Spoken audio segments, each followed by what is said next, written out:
then assassinate him. I don't believe that America is beyond that. I believe it's being discussed right now in the White House. I believe it's being discussed by certain members of Congress. How are you going to deal with Farrakhan? Yes, I presented you with a dilemma, but I'm warning America. I'm not Martin Luther King. I'm not Malcolm X. I'm in a little different time frame.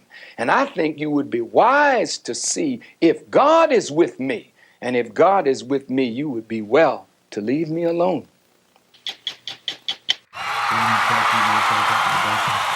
Thank you for tuning in. Thank you for being part of my show. Thank you for being part of my YouTube. Thank you for subscribing. Thank you for watching my videos and tuning in and showing support and love. I appreciate you. Today we got a special video for you. In his public utterances, he remains eloquent and bitter about white America's role in the injustices his black brothers and sisters have suffered down the years. He has been even more bitter about America's Jews.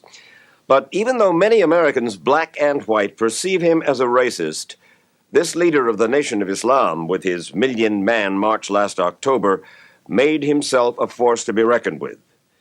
In person, this rather private man can come across as earnest and reasonable in professing his desire for a true reconciliation between the races and religions in America. But almost everything he says has been drowned out by the current controversy over his recent meetings in the Middle East with sworn enemies of the United States. Tomorrow, Minister Farrakhan embarks on a nationwide tour to explain his motives for that trip and to blunt the criticism that has led the Justice Department to investigate whether he must now register as a foreign agent. For me to register as a foreign agent is to give America control over what I say. And that's what America wants, is control over what I say. In the foreign agent law, you can't influence public opinion. That's my business, to influence public opinion, especially when liars are deceiving the American people. So no, I will never register as a foreign agent because I'm not that. Farrakhan says he does not worry about what the government thinks of his traveling to Tehran, where he spoke to millions of Iranians celebrating the 17th anniversary of the Islamic Revolution, an uprising that led to the taking of the U.S. hostages, or about his much-publicized visit to Baghdad to confer with Iraq's Saddam Hussein. On his return home to Chicago in February, he would explain himself only to his brothers and sisters in the Nation of Islam. My job was to get up quickly and get out of America and connect the Nation of Islam and Black America to Africa, to the Middle East, and to the Muslim world. That was why I had to go.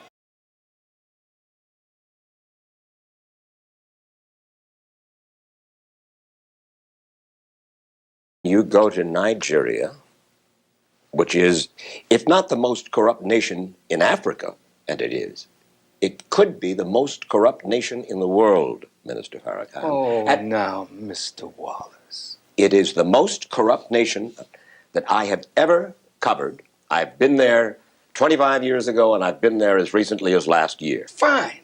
So what? 35 years old. That's what that nation is. Now, here's America, 226 years old. You love democracy, but there in Africa, you're trying to force these people into a system of government that you just have accepted. 30 years ago, black folk got the right to vote. You're not in any moral position to tell anybody how corrupt they are. You should be quiet and let those of us who know our people go there and help them get out of that condition. But America should keep her mouth shut wherever there's a corrupt regime, as much hell as America has raised on the earth. No, I will not allow America, or you, Mr. Wallace, to condemn them as the most corrupt nation on earth when you have spilled the blood of human beings. Has Nigeria dropped an atomic bomb and killed people in Hiroshima and Nagasaki? Have they killed off millions of Native Americans? How dare you put yourself in that position as a moral judge? I think you should keep quiet, because with that much blood on America's hands, you have no right to speak. I will speak. because I don't have that blood on my hand. Yes, there's corruption there. Yes, there's mismanagement of resources. Yes, there is abuse. There's abuse in every nation on earth, including this one. So let's not play holy to moralize on them. Let's help them. I'm not moralizing. I'm asking a question, and I got an answer. Why would you put it as the most corrupt regime in the world? That doesn't make sense. Can you think of one more corrupt? Yeah, I'm living in one. I'm living in one. Yeah.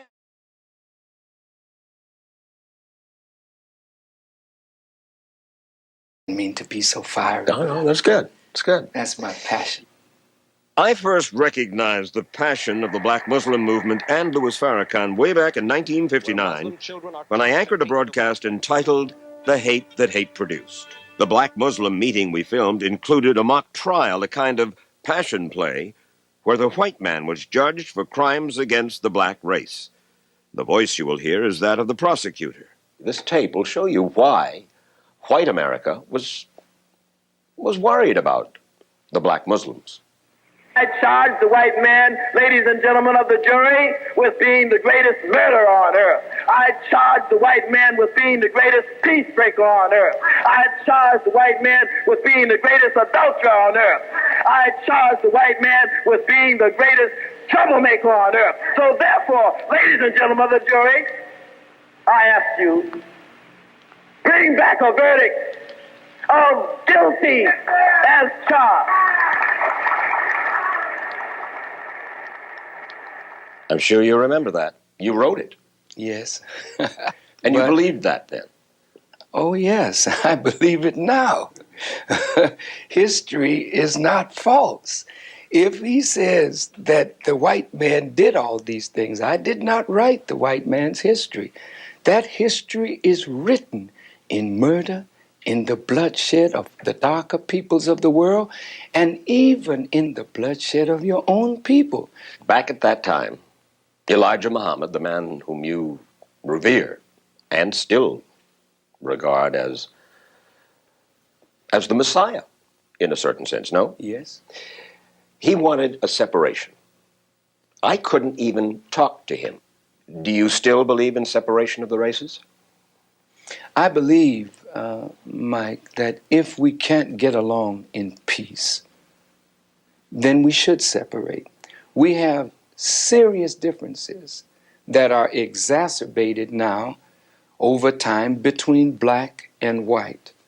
The question that we have to answer, are those differences irreconcilable? Are they? I don't know. Have we tried as hard as we could to reconcile them? And if we have, and we cannot, then separation would be the best answer. But you are suggesting that it's basically the white man's fault. Oh, no, Mr. Wallace. I am not going to say that. Because justice would not be served if I said it was all the fault of white people. Reason that we have to take some blame in this ourselves.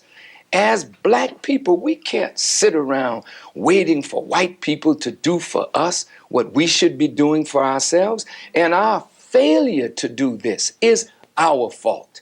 White folk have done bad by us in the past. Yes, that is true. And they do some bad by us today. But if we did better by ourselves today, we could help to reconcile this difference.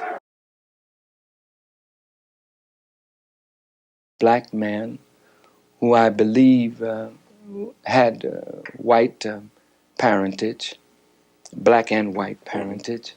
He was a philanderer, if you pardon the expression, and my mother broke up with him and reared us by herself. Did you miss not having a father? Yes, but my mother was so strong. She was both mother and father. And that's true in the black community in America today. No. Yes, it is. My dad liked women, and I don't know too many men who don't. But my mother loved her children and did her best to make a future for us, and for that, I am eternally grateful. It was his mother who encouraged him to play the violin, which he still plays today.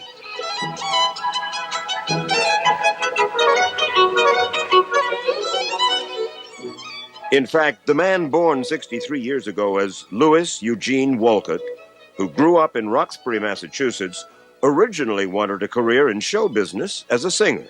You called yourself the Charmer. I did. It was Malcolm X, who was eventually gunned down at Harlem's Audubon Ballroom in 1965. Farrakhan has steadfastly denied any involvement in that murder. When Malcolm X's daughter, Kubila, was arrested last year for hiring a hitman to kill Farrakhan in retaliation for her father's murder, he would not press charges against her, believing the FBI had set her up. And that finally brought about a public reconciliation with Betty Shabazz, Malcolm's widow. I can't say that all the differences are reconciled. I can't say that the pain and the hurt of 30 years and the loss of her husband is all of a sudden forgotten.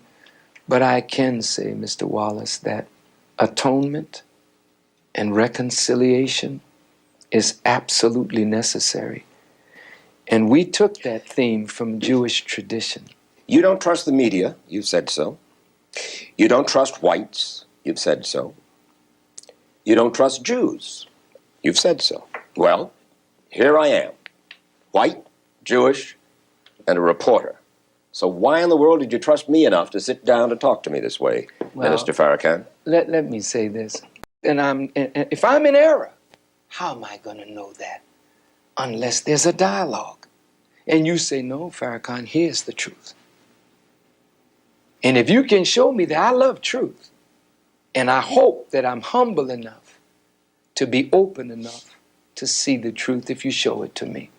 My Jewish friends will say, Wallace, come on, we've heard all this before. He's not to be trusted. You know that. Well, that's on both sides. I know it. That's on both sides. I could say, well, we've heard that before, too, of reconciliation. Look at the Indians, look at all the treaties that were signed, and look at where they are. So let's not talk about trust, because I really don't think that you've earned trust. But we can earn it together, but time is running out on all of us. And I think if we're going to make that move, why not let's make it now? As we said, Louis Farrakhan, with the success of the Million Man March, made himself a man to watch in America. How many legions does he have? It's hard to say, but there is no doubt that beyond his card-carrying followers in the Nation of Islam, there are millions of Americans, both black and white, who now take him seriously. The question is, which voice is the real voice of Louis Farrakhan? The private one that says he is serious about a genuine move toward reconciliation, or the harsher rhetoric of his public voice? As he starts his nationwide tour tomorrow, it will be interesting to see which voice he'll choose.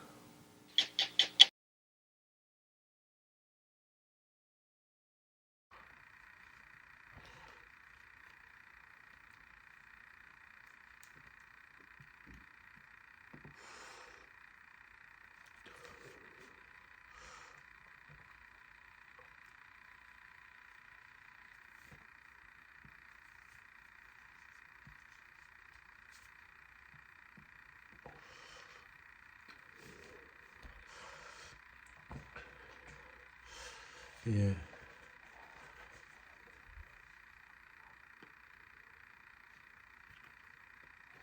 Yeah, it can clear.